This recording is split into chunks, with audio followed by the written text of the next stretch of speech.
दोस्तों, आज हम आपको एक ऐसी महान शख्सियत के बारे में बताएंगे जिनके बारे में आपने शायद ही पहले कभी सुना होगा। इतिहास के पन्नों पर लिखा नाम दारा शिकोह, जिसे उसके पिता शाहजहां ने अगला उत्तराधिकारी घोषित किया।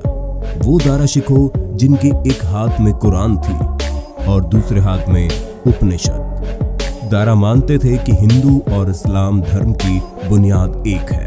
वो नमाज भी पढ़ते थे और प्रभु नाम की अंगूठी भी पहनते थे, लेकिन सत्ता के लालच रखने वालों की नजर में वो काफिर, धर्म को त्यागने वाला बताकर मार दिया गया। और तभी से एक सवाल भी बना हुआ है कि क्या किया होता अगर औरंगजेब की जगह दारा शिकोह भारत के बादशाह बनते, तो शायद आज भारतवर्ष का इतिहास अलग होता। समय था 1608 से 1650।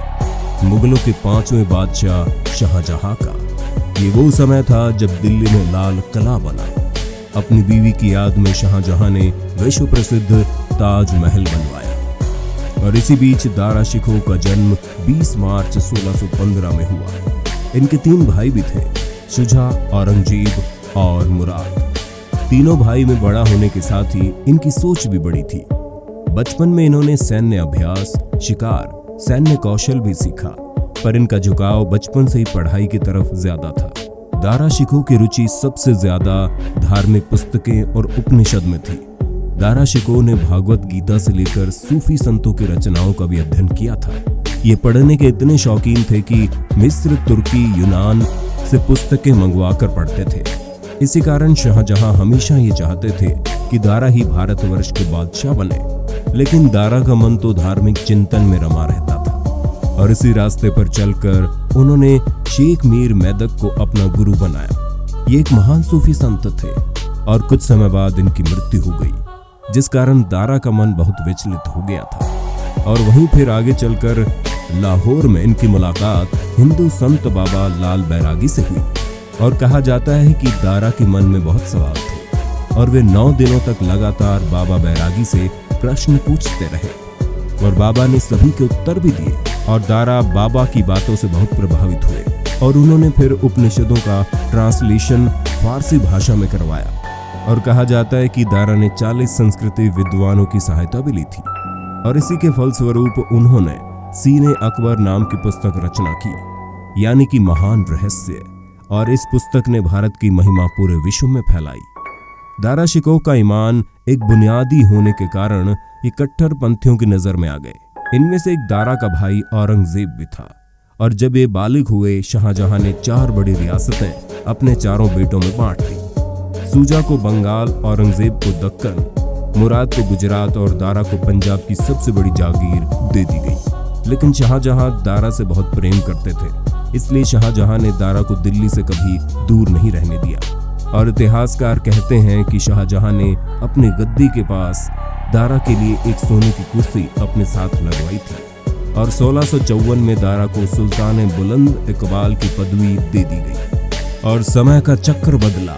1657 में शाहजहां गंभीर तरीके से बीमार हो गए और दूसरी तरफ औरंगजेब ने शाहजहां की मृत्यु की घोषणा कर दी और कहा दारा सत्ता के लालच में उनकी मृत्यु को बीमारी का बहाना लगाकर छुपा रहे हैं। और दूसरी तरफ शाहजहां की तबीयत सुधरी और उन्होंने आगरा जाने का फैसला लिया। और जाते हुए उन्होंने ऐलान कर दिया कि मेरी गैर हाजिरी में दारा के साथ बादशाह की तरह पेश आए। और परिणाम स्वरूप औरंगजेब ने दिल्ली पर आक्रमण कर दिया और यह युद्ध 2 साल तक चला और दारा की शिकस्त हुई।